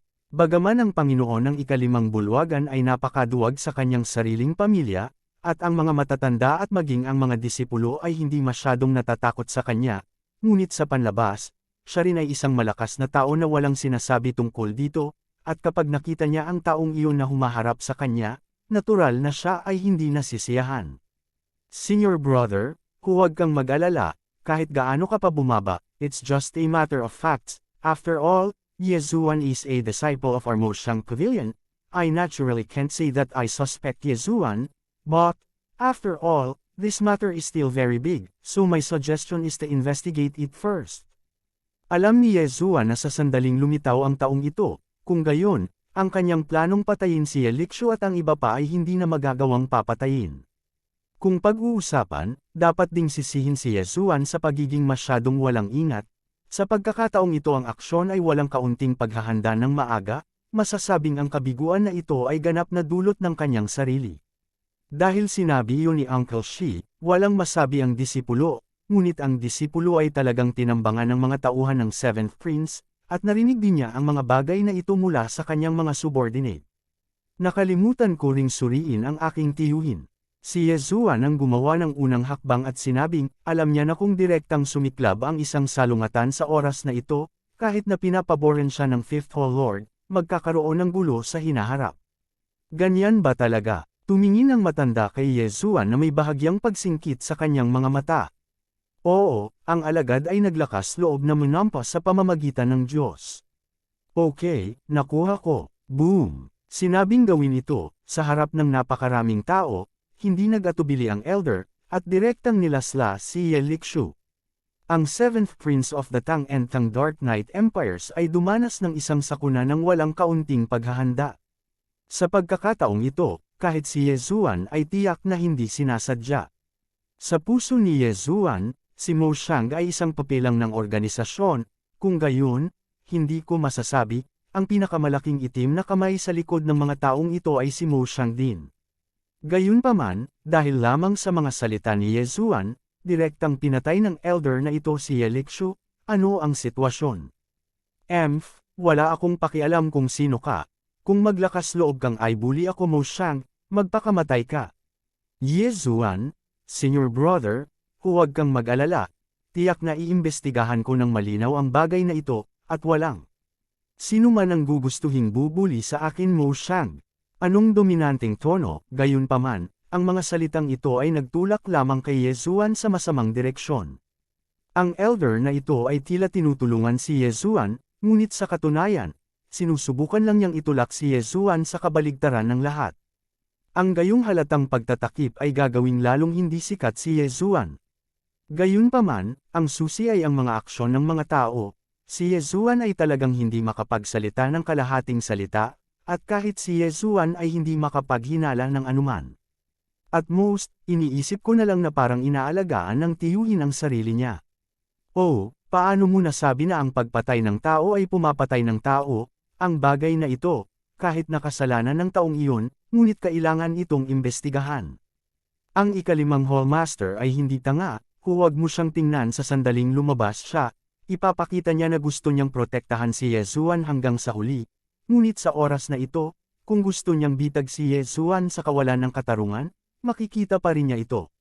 Ngumiti ang matanda, at pagkatapos ay sinabi, oo, ang itinuro ni Senior Brother ay ang Senior Brother ay walang ingat, at ang Junior Brother ay magsisimulang mag-imbestiga. Nakapatay na ng isang tao, na lubhang nakasira sa imahe ni Yezuan sa puso ng lahat, kahit na imbestigahan ito, ano ang magagawa nito?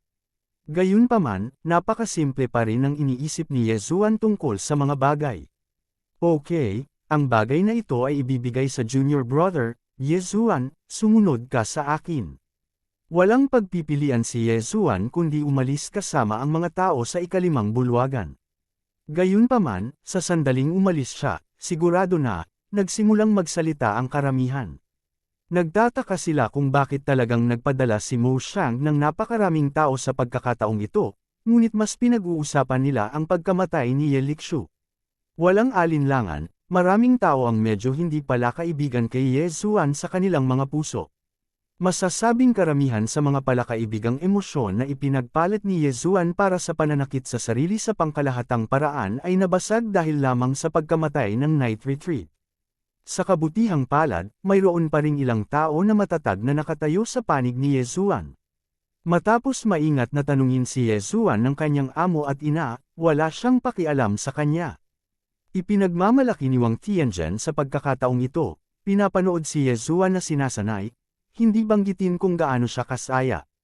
Haha, bata ka rin naman ngayon, hindi naging interesante para sa iyo na hayaan kang lumabas para maglaro ng mag-isa, at hindi mo ako tinawag, karapat-dapat ka.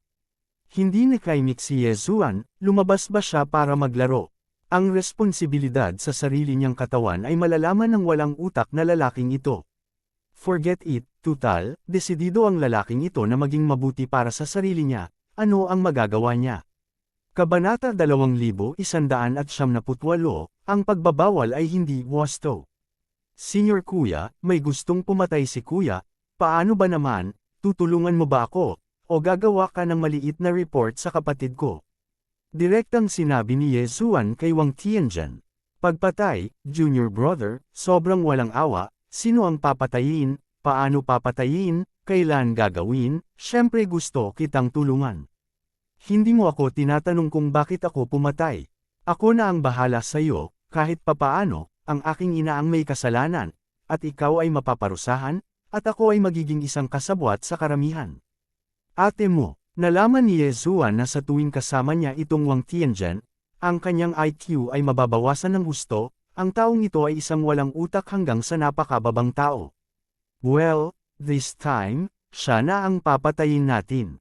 Ngayon pa lang, laging may napapansing problema si Yezuan, ang pinakamataas na kalaban ng Heavenly God Realm na hindi gaanong nagsasalita. Ang taong ito ay halatang isang Heavenly God Realm lamang, ngunit ang iba ay sinadya o hindi sinasadya na binantayan siya sa gitna, at ilang beses, kahit ang mga powerhouse ng Superior Spirit God Realm ay ilang beses na siyang tiningnan. Maaaring hindi napansin ng iba ang mga detalyeng ito, ngunit napansin ni Yezuan. Ang lalaking ito, talagang may problema, ay tiyak na nagtatago ng isang malaking lihim. Bagamat hindi alam ni Yezuan kung ano ang sikretong ito ngayon, isang bagay ang sigurado, hanggat kaya niyang buksan ang bibig ng taong ito, tiyak na makakatanggap si Yezuan ng maraming balita, kabilang ang maraming bagay kabilang ang insidente ng demonyong mangingisda na ito, marahil, makakahanap siya ng sagot. Napansin ni Yezuan na ang mga damit sa katawan ng lalaki ay isang maliit na alagad ng sekta na tinatawag na Overlord Fire Sect. Ang Overlord Fire Sect ay napakaliit, at masasabing hindi man lang siya kwalipikadong lumahok sa operasyong ito. Gayunpaman, dumating sila, sa puntong ito ay kainahinala na, at higit pa, ang taong ito ay maaaring protektahan ng ibang mga taong tulad nito, at isang kasinungalingan ang sabihin na walang problema. Hindi nagatubili si Yezuan, at kinuha si Wang Tianzhen. Bakit dinala ni Yezuan si Wang Tianzhen? Siyempre, hindi ito hahayaan na gamitin ito ni Wang Tianzhen bilang katulong sa pakikipaglaban, ngunit para lamang hiramin ang malaking bibig ni Wang Tianzhen. Mula nang dumating ang mga tao mula sa Fifth Temple, bagamat walang pakialam si Yezuan sa opinyon ng ibang tao, ayaw niyang makita siya ng mga tao ng Fifth Hall na si Yezuan bilang isang walang ingat at walang batas na tao, at ayaw niyang tanggihan siya ng mga tao ng Fifth Hall. Hindi nagtagal, dumating na silang dalawa sa paligid ng kampo ng Naha Fire Sect. Ngunit ang hindi inaasahan ni Yezuan ay may nauna sa kanila. Ito ang matanda sa ikatlong bulwagan, maging ang mga natrap ni Yezuan sa araw.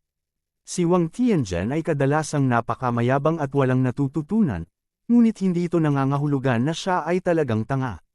Nang makita ang eksenang ito, casual na nagsakripisyo ng magic weapon si Wang Tianzhen. Ang mahiwagang sandata na ito ay parang mata, nakatitig ng diretsyo sa gilid na iyon. Senior Kuya, ano ito? Napatingin si Yezuan kay Wang Tianzhen nang may pagtataka, hindi alam kung ano ang muli niyang lalaruin. Siya, natural na hindi nag-alinlangan si Yezuan, at direktang nilunok ito. Nang maglaon, narinig kong sinabi ni Wang Tianzhen. Ito ay tinatawag na Eye of Heaven, at syempre, ito lang ang pinakasimple.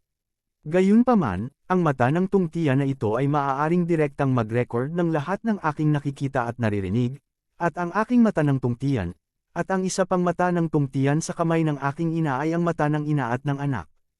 Kaya, kung ano ang nakikita at naririnig natin, makikita rin nila ito. Ang kinain mo kanina ay ang elixir ng Howbeast, at ang Howbeast ay walang ibang gamit. Ibig sabihin, malakas ang kakayahan sa pagtatago, na maaaring ituring na pansamantalang nagpapahintulot sa atin na magtago, kasama ang iyong porma sayon, maaari tayong maging mas malapit sa mga taong iyon. Tumango si Yezuan, ngunit bahagyang nabigla ang kanyang puso, hindi niya inaasahan na ang nakatatandang kapatid na ito na si Wang, na kadalasan ay isang sabaitan, ay mukhang maganda pa rin kapag nagnenegosyo. Smack! Tunog ng sampal, malakas na sampal.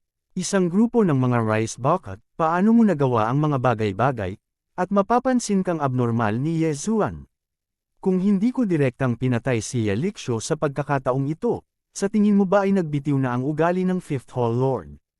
At ikaw, bilang isang tagapangasiwa, hindi mo ba napansin ang abnormalidad ni Yezuan? Ito, huwag mong sisihin ang inspector, talagang mapagmatsyag tayo at kumilos ng maingat, ngunit itong si Yezuan, sa simula, dahil sa pagsasaayos ng pagbabawal ng paglilinang sa paninira sa sarili, ang gabi ay umalis sa cultivation upang magpadala ng 6 na elite, 5 sa kanila ay mga powerhouse ng Spirit God Realm, ito ay orihinal na walang kabuluhang bagay, at hindi natin alam kung bakit. Ha, hindi mo alam. Iyan ba ang dahilan? Si Yezuan ay isang henyo sa Moshang Pavilion, bagamat ang aming departamento ay ganap nang nakontrol ang unang bulwagan ng Moshang Pavilion, at ang iba pang 8 bulwagan ay nakatago rin, ngunit ang ika-5 bulwagan lamang ang walang magawa. Ang ika-5 bulwagan ay orihinal na orthodoxy ng buong Moshang Pavilion. Gaano mo ito kakayanin? Napakadali ng pakikitungo sa buong Moshang Pavilion. Mga balde, hindi mo ba kayang gawin ang gayong walang kwentang bagay? Bahagyang nabigla si Yezuan sa kanyang puso, hindi nakapagtataka na ang ika-5 bulwagan ng Moshang ay mukhang medyo wala sa lugar sa iba pang mga bulwagan. Hindi nakapagtataka na ang ika-5 bulwagan ay mal-alanta ng husto, ito ay isang taong sadyang pinipiga. Okay, ang sinaunang sword intent na iyon ay dapat ipanganak sa kanya, tanging sa pamamagitan lamang ng pagpapasilang sa kanya ay maaari nating gawing magulo ang Mo100 Realms, at ang ating departamento ay maaaring samantalahin ang pagkakataon na umunlad, at kahit naganap na mamuno sa Mo100 Realms, ang bagay na ito ay hindi dapat pahintulutan ng mga aksidente. Kailangan mong bigyan ng espesyal na pansin si Yezuan, humanap ng pagkakataon na patayin siya, ang batang iyon ay hindi simple, hindi maintindihan. Oo, maiintindihan ko. Biglang naramdaman ni Yezuan na may tumapak sa kanya. Paglingon niya, nakita niya na talagang sinenyasan siya ni Wang Tian na umalis. Hindi nagatubili si Yezuan, at mabilis na umalis ang dalawa. Kung gusto mong pumatay ng tao ngayong gabi, wala kang pagkakataon. Gayunpaman, medyo nanlumo pa rin si Yezuan sa kanyang puso, ngayon ay okay na, may mga tao kahit saan na gustong makipag-ugnayan sa kanya. Hindi ko alam kung kailan magkakaroon ng paglipat sa susunod. Gayunpaman, nang bumalik si Yezuan sa ika-5 bulwagan, siya ay direktang itinapon sa pansamantalang silid ng kulungan ng kanyang Panginoon, at syempre, si Wang Tianzhen, kahit na nagbigay sila ng napakahalagang impormasyon, sila ay pinarusahan pa rin. Nitong mga nakaraang araw, nagpapatuloy pa rin ang labanan sa demonyong mangingisda, at tila walang kakaiba sa ibabaw, ngunit isang araw, mabilis na tumakbo pabalik ang isang alagad na nakikipaglaban sa front line. Master Ye, sa sobrang takot ng alagad, pagpasok pa lang niya sa kampo, sumigaw siya ng malakas. Si Yezuan, na kinukulong ng kanyang ina, ay nailabas lamang ang kanyang ulo sa labas ng bintana at malakas na sinabi. Nandito ako, mabilis, Master Ye, pumunta sa front line, ang pagbabawal sa parusa ng demonyo ay nabigo, at 12 ng makapangyarihang mga demonyo ang lumitaw sa front line, at kami ay dumanas ng matinding pagkatalo. Ano, invalid ang demon ban? Saan ba masyadong nagmamalasakit si Yezuan, tumakbo na lang siya palabas, kahit sisihin ng Master, hindi masasabi ni Yezuan na wala siyang pakialam. Naisip ito ni Wang Tianzhen at direktang sumunod kay Yezuan. Hindi nagtagal, dumating si Yezuan sa front line, at sigurado, Sa pagkakataong ito, mayroong higit sa 30 taong na demonyo sa kabilang panig, upang maging tumpak, ito ay mga naglalakad na bangkay na nawalan ng espiritual na kahulugan, at ang kanilang itinatago ay walang iba kundi ang instinct ng labanan, ngunit dahil dito, ito ay mas nakakatakot. Kabanata 2179, ganap na.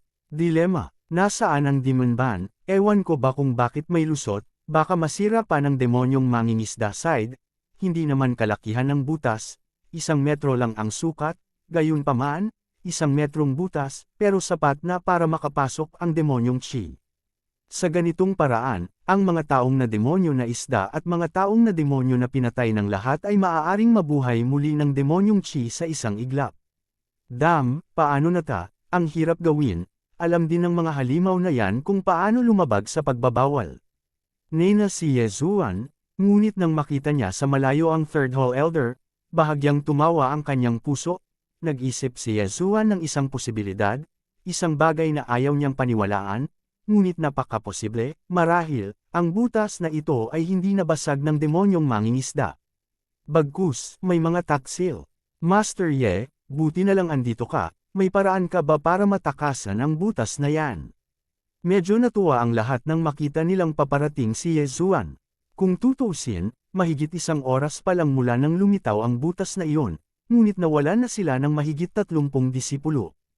Yezuan, kung kaya mong isara ang butas na iyon, sige, at paprotektahan ka ng master sa nakaraan. Ang nakatatandang kapatid na babae ni Yezuan ay tumayo din at sinabi kay Yezuan, huwag kang mag-alala, tiyak na isasara ng alagad ang butas na iyon. Tumango si Yezuan at sinabi, kailangan niyang isara ang butas, kung hindi, ang kanyang panig ay magdaranas ng matinding pagkalugi. Senior Kuya, kahit pumunta ka pa, paprotektahan ka namin. Tumayo ang ilang mga disipulo ng Fifth Hall, at ang lokasyon ng butas ay nasa likod ng Demonized Fishman Camp. Ibig sabihin, kung gusto ni Yezuan na itagpi ang butas, kailangan niyang tumawid sa buong kampo ng Demonized Fishman. Sa pagkakataong ito ang aksyon ay magiging lubhang mapanganib, ngunit ang mga tao ng Fifth Hall ay tumayo ng walang pag-aalinlangan. Bahagyang naantig pa rin si Yezuan sa kanyang puso, ang ikalimang bulwagan ay maaaring ituring na kanyang tahanan sa tunay na kahulugan ng banal na kaharian. Dahil ang mga nakatatandang kapatid na ito ay talagang tinatrato siyang si Yezuan bilang isang junior brother. Sa pagkakataong ito, alam niya na malamang na siya ay mamatay sa nakaraan, ngunit walang nag-alinlangan. Masasabing maliban sa amo ni Yezuan, tumayo na ang lahat, kasama si Wang Tianzhen, na sumusunod sa likod ni Yezuan. Okay, sabay na tayo. Tumango si Yezuan, at pagkatapos ay walang pag-aalinlangan, diretso siyang lumabas. Patayin! Ang mga disipulo ng ikalimang bulwagan ay sumugod sa harap ni Yezuan ng walang pag-aalinlangan, hinawan ang daan para kay Yezuan. Sa panig ng mga mangingisdang demonyo, kitang-kita na matagal na silang pinaghandaan, at aabot sa mahigit 300 mga mangingisdang demonyo ang direktang sumugod. Sa panig ni Yezuan, may mga 30 tao lamang, kahit na may isang malakas na lalaki tulad ng kapatid ni Yezuan na nakaupo sa gitna, hindi maiiwasang magkaroon ng pagkatalo. Bago sumugod, ang isang disipulo ng Fifth Temple, dahil sa isang aksidente, ay nahulog mismo sa pagkubkob ng demonyong mangingisda at nahulog sa isang iglap. Senior Kuya, pinagmasdan ni Yezuan ang pagbagsak ng taong iyon gamit ang kanyang sariling mga mata, at ang kanyang puso ay kasing sakit ng isang patak ng dugo. Gayunpaman, ngayon ay limitado ang kanyang lakas, at wala na siyang magagawa. Yezuan, pumunta ka dali.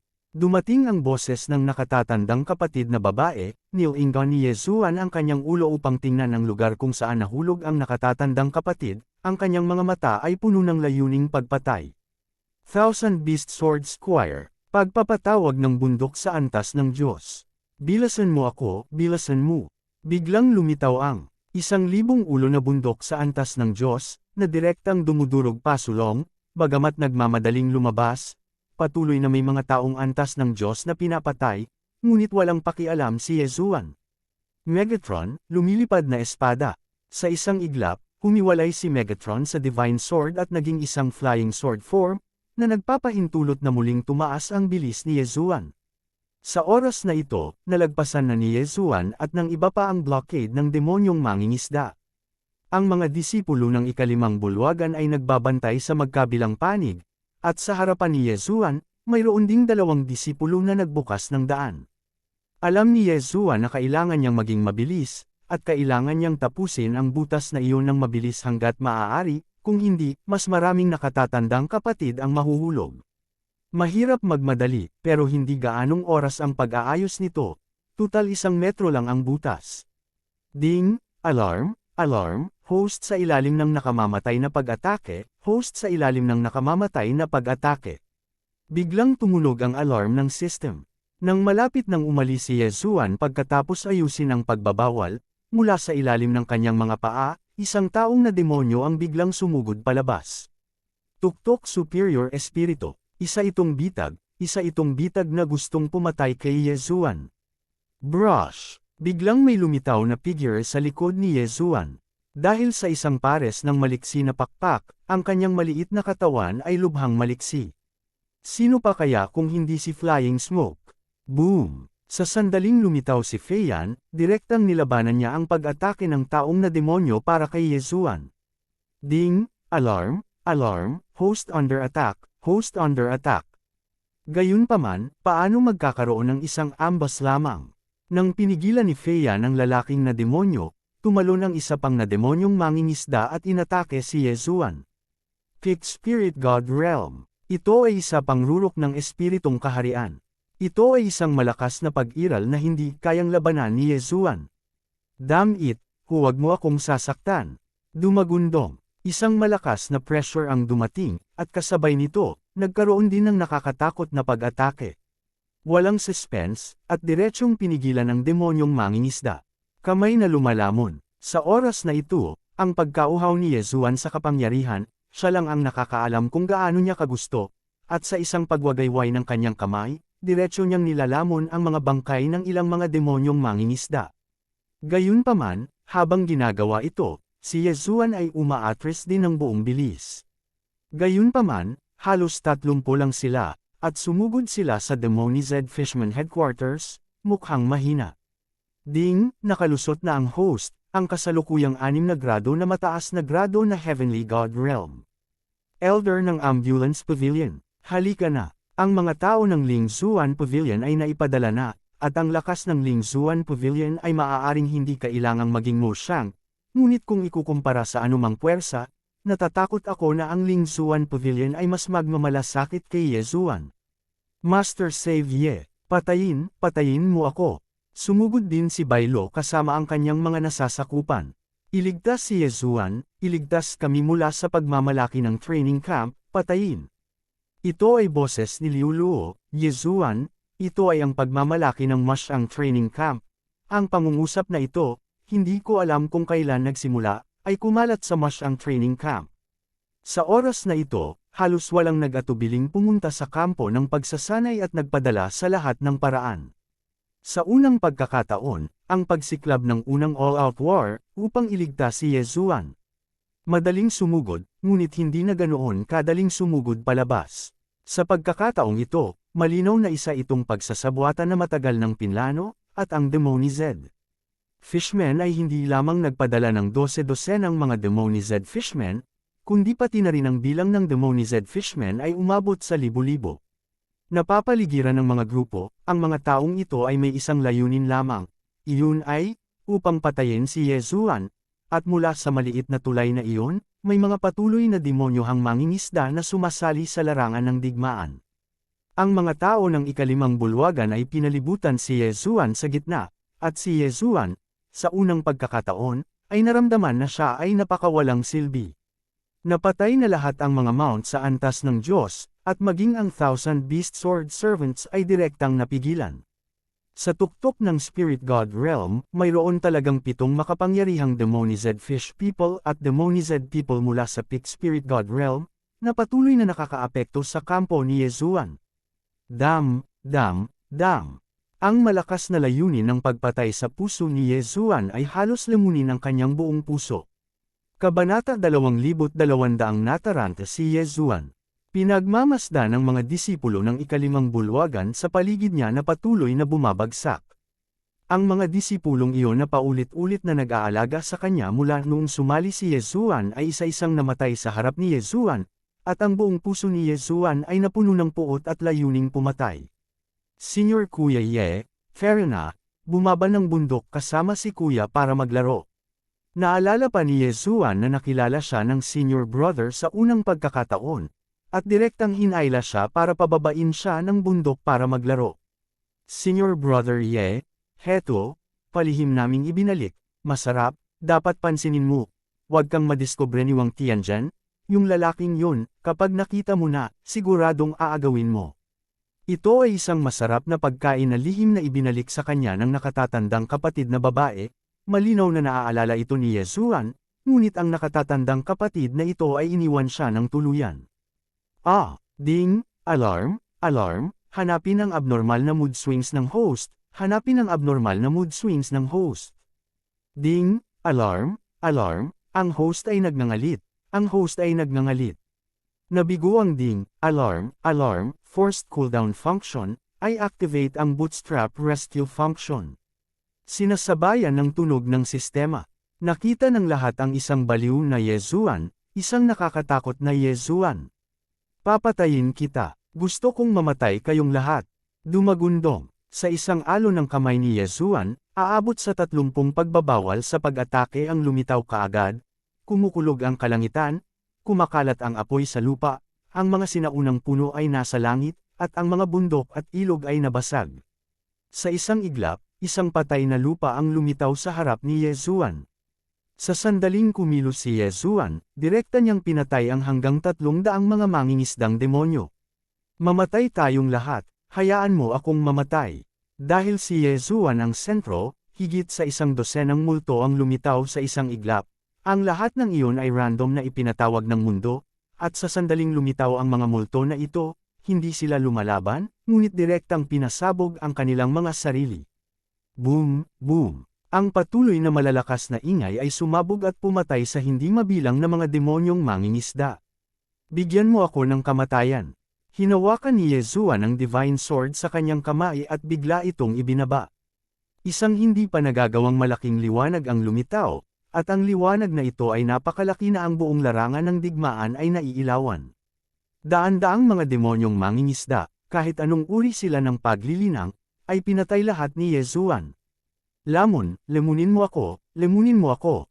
Ang mga bangkay ng mga demonyong mangingisda ay patuloy na nilalamon ni Yesuan, ngunit ang antas ni Yesuan ay hindi tumaas kahit kaunti, dahil ang mga kapangyarihang iyon ay naubos na ni Yesuan. Psionic control. Halos lahat ng kanyang banal na pag-iisip ay ipinadala, kapalit ng halos 100 demonyong mangingisda na kinokontrol ni Yesuan ng walang anumang pananibik, kahit na ito ay pansamantala, at pagkatapos ay itinutok ang kanyang mga sandata sa kanyang mga kasama.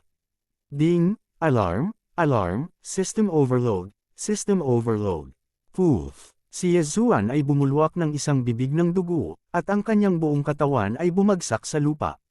Sa maikling panahon, isang malakas na pag-atake ang sabay na sumiklab ni Yesuan at ng system.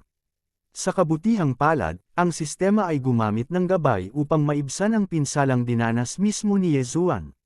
Bilis, ilayo mo si Yesuan. Si Xin Yang ang unang nag-react.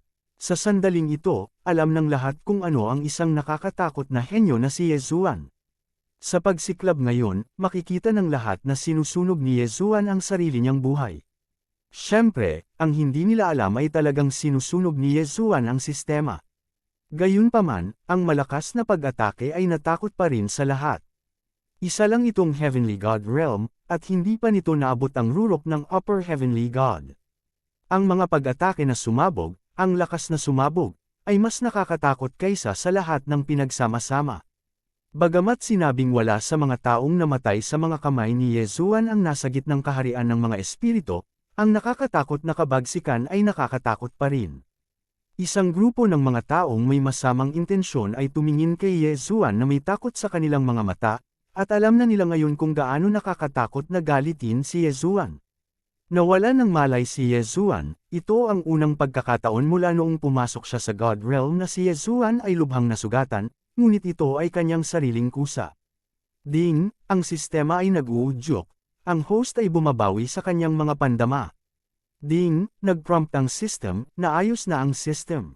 Hindi ko alam kung ilang araw na ang lumipas, sa wakas ay nagising na si Yezuan, ang kanyang malakas na kakayahan sa pagbawi, kahit na sa ganoong kabigat na sitwasyon, ay mabilis na makakabawi. Ding, ang sistema ay nag-uudyok, ang humanization ng sistema ay lubos na napabuti. Ding, ang system ay nag-uudyok, ang host ay nag-activate ng isang espesyal na kakayahan at nagngangalit. Ding, ang kakayahang tumakbo ng ligaw, kapag ang host ay malakas na pinasigla, o kapag ang host ay nahaharap sa isang ganap na malakas na kaaway, at ang system ay naglulunsad ng isang espesyal na programa ng proteksyon, ang host body ay sasabog ng 100 beses ang lakas ng labanan sa maikling panahon. Gayunpaman, ang estado na ito ay lubhang mapanganib, at ang kaunting pagkakamali ay maaaring direktang humantong sa pagbagsak ng host. Ding, ina-activate ng system ang function ng pagprotekta sa host, ang kakayahang tumakas ay nakatago, at ito ay nakatakda sa latent na kakayahan, at ang host ay hindi maaaring aktibong gamitin o natuklasan. Hindi alam ni Yezuan ang tungkol sa mga senadoryas na ito, ngunit naghintay hanggang sa matapos ang sistema ng isang serye ng mga senadoryas bago maaliwalas na nagising si Yezuan. Ang sakit. Sa sandaling magising si Yezuan, nakita niyang masakit ang buong katawan niya. Anyway, malakas siya sa recovery ability, pero hindi niya akalain na magiging ganito ka-tragic. Nako, gising ka na pala. Ikaw pala, Senior Kuya Wang. Hilahin mo yan, hindi mo na kailangang maging magalang sa akin, bilasan mo. Kumain ka ng pampalakas ng katawan mo. Araw-araw akong tinitingnan ng katulong mo na may hinanakit na mga mata, at halos mamatay na ako sa takot. Hindi nakaimik si Yezuan. Gayunpaman, makikita na si Wang Tianzhen ay malamang na nag-aalaga sa kanya sa panahong ito, syempre, kasama si Fei Yan. Si Yezuan ay nakoma sa pagkakataong ito sa loob ng 3 araw. Sa 3 araw, maraming nangyari. Dahil sa pagngangalit ni Yezuan, direkta niyang pinatay ang karamihan sa mga taong na demonyo na isda at mga taong na demonyo sa tulay. Dahil din sa pagngangalit ni Yezuan, kumulo ang dugo ng lahat, at lahat sila ay buong tapang na nanguna, direktang pinatay ang lahat ng mga demonyong mangingisda sa bridgehead. Siyempre, lahat ng mga bangkay na iyon ay naiwan doon, naghihintay kay Yezuan na itapon ang mga ito. Gayunpaman, sa mata ng lahat, ang mga bangkay ng demonyong mangingisdang ito ay ibinigay lahat kay Yezuan upang itapon, at lahat sila ay naging nakagawian na. Yaong mga lihim na gustong bitag si Yezuan, sa pagkakataong ito ay isang malubhang maling kalkulasyon. Noong una, gusto niyang samantalahin ang napakasamang katawan na ito para patayin si Yezuan, ngunit ayaw niya. Ngunit si Yezuan ay nagalit sa halip, sinira ang lahat ng kanilang mga plano, at direktang ginawang posible na sirain ang demonyong isla ng tao. Sa nakalipas na 3 araw, syempre, gusto rin ng mga taong iyon na makahanap ng pagkakataon para salakayin si Yezuan. Gayunpaman, dahil sa pag-aalsa ni Yezuan, ang katayuan ni Yezuan sa mata ng lahat ay tumaas sa sukdulan. Sa katunayan, maraming mga espesyal na supernatural na kapangyarihan, mga espesyal na elixir, at mga espesyal na sandatang mahika ang maaaring magpagana sa marahas na estado ng isang individual. Gayunpaman, sa pangkalahatan ito ay ilang beses lamang na mas maraming labanan, at hindi mahusay na makapag-excite ng higit sa 10 beses, at para sa 12-dosenang beses, ito ay mas maalamat. Kaya, ano ang 100 beses na pag-aalsa ni Yezuan? Marahil ay maaari lamang itong ilarawan bilang isang demonyo at isang henyo. Ito rin ay humantong sa lokasyon kung saan matatagpuan si Yezuan, na direktang naging pangunahing lokasyon ng buong kampo, Lingzuan Pavilion, ang 5th Hall, o marami pang ibang puwersa, na lahat ay napapaligiran ni Yezuan.